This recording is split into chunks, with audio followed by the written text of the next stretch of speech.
श्रोते हो नमस्कार. राम राम माझ्या छोट्या मोठ्या बालमित्रमैत्रिणींनो, कसे आहात? आनंदात ना? बालमित्रांनो, आज आपण ऐकणार आहोत वेगळी गोष्ट. साने गुरुजी यांनी ती लिहिली आहे आणि गोष्टीचं नाव आहे गुराखी. चला तर मग ऐकूयात. एक होता राजा. त्याला शिकारीचा फार नाद होता. म्हणजे त्याला शिकार करायला आवडत होती. एकदा तो शिकारीसाठी गेला आणि रस्ता चुकला. भटक भटक भटकला हो. रानात त्याला एक लहानसा गुराखी भेटला.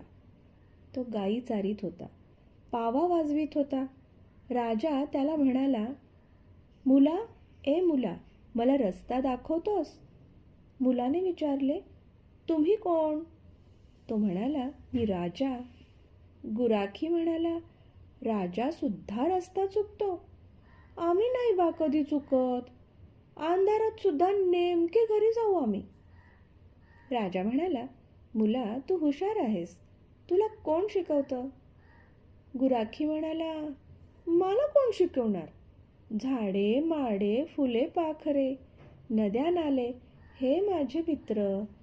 गाई चारतो, घरी जातो, आई भाकर देते ती खातो. राजा म्हणाला, कोठे आहे तुझी आई? गुराखी म्हणाला, जवळच आहे झोपडी, येता का आईकडं? राजा म्हणाला, चल. मग दोघे निघाले. झोपडी आली. गुराखी म्हणाला, आई, आई, आपल्याकडं राजा आलाय, हा बघ, बघ तर खरं. म्हातारी आई लगबगा बाहेर आली. तिने घोंगडी घातली. राजा म्हणाला, म्हातारे आई, तुझा मुलगा हुशार आहे गो. त्याला मी नेतो, शिकवतो, पुढे त्याला प्रधान करीन. म्हातारी आई म्हणाली, नको रे बाबा, आम्ही रानातले राजेच आहोत.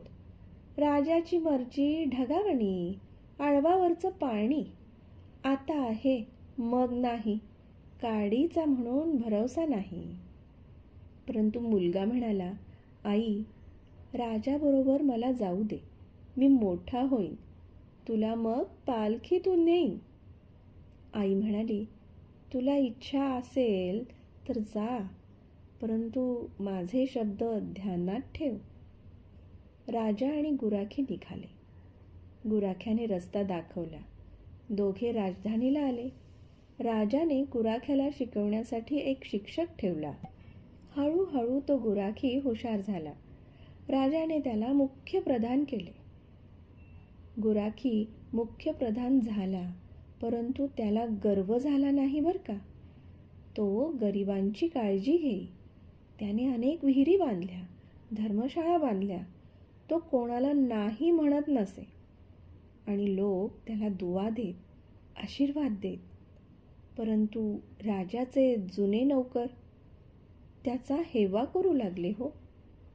ते राजाला म्हणत, राजा, भिकारडा गुराखी, त्याला तुम्ही प्रधान केलेत, हे बरे नव्हे बरं.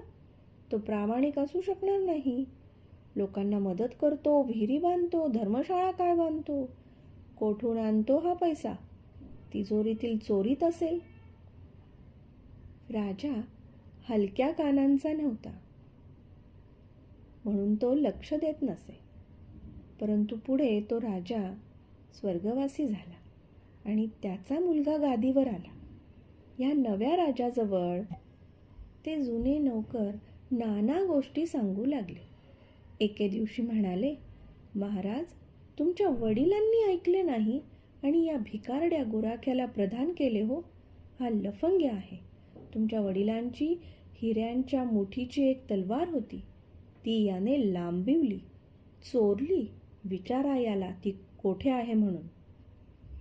नव्या राजाने ते ऐकलं आणि गुराखी प्रधानाला बोलावलं आणि सांगितलं, ती रत्नजडित मुठीची तलवार घेऊन ये. प्रधानाने शोधली हो. तलवार सापडेना. परंतु त्याला आठवले की एकदा पूर्वीच्या राजानेच ती मोडून नवीन दागिने केले. त्याने ती हकीकत सांगितली. नव्या राजाचा विश्वास बसेना. तो म्हणाला, प्रधानजी, 4 दिवसांनी सर्व खजिन्याचा हिशोब घेईन. एक पईची अफरातफर असेल तर मान उडवेन. प्रधानजी म्हणाला, महाराज 4 दिवस नकोत, आत्ताच घ्या. 4 दिवसांची मुदत द्याल तर माझे शत्रू म्हणतील की नेलेले पैसे आणून ठेवले असतील. पुन्हा संशयाला जागा नको. राजा म्हणाला, ठीक तर, आत्ताच खजिना पाहू. मग हा नवीन राजा निघाला. तो प्रधानही निघाला. सारी जुनी कारभारी मंडळीही निघाली.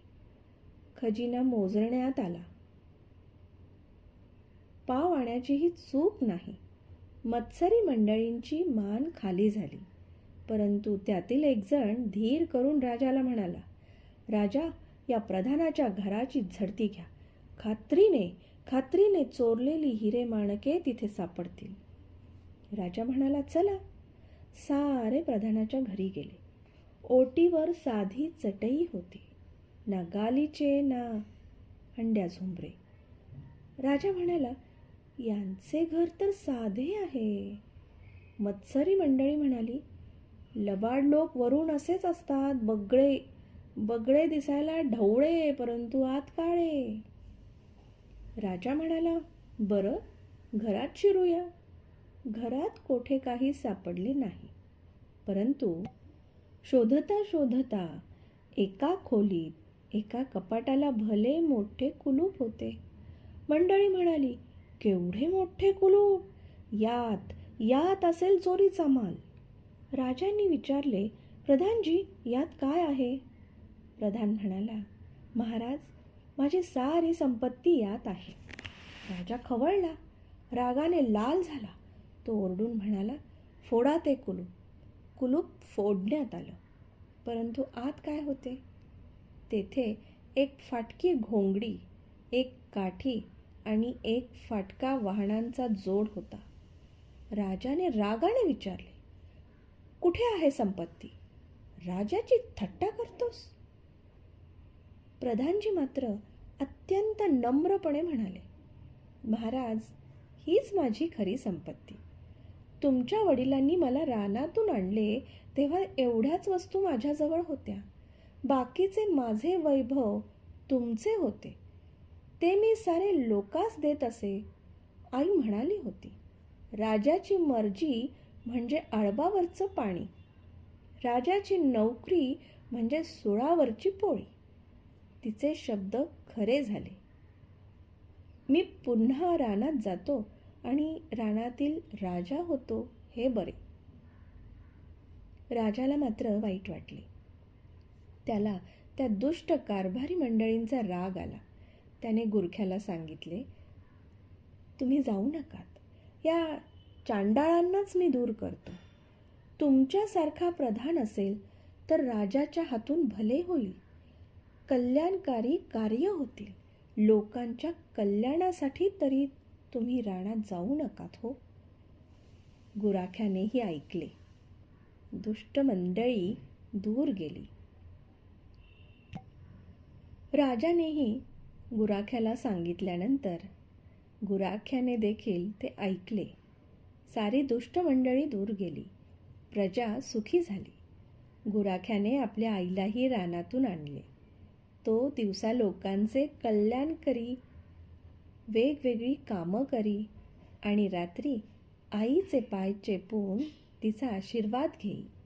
आईवर पूर्ण श्रद्धा होती. बालमित्रांनो, आपली आई आजी आपल्याला ज्या छोट्या छोट्या गोष्टी सांगत असतात ना, त्याचा नेमका विचार करा. त्या आपल्या कल्याणासाठी असतात हे कधीही विसरू नकात बाळांनो. आजची गोष्ट आवडली का? उद्या आपण भेटणार आहोत नवीन गोष्टीसह. तोपर्यंत आपली आई काय सांगते ते नक्की ऐका आणि विचार करा. आनंदात राहा. उद्या भेटूयात नवीन गोष्टीसह. तोपर्यंत जोडो भारत, वंदे भारत. धन्यवाद.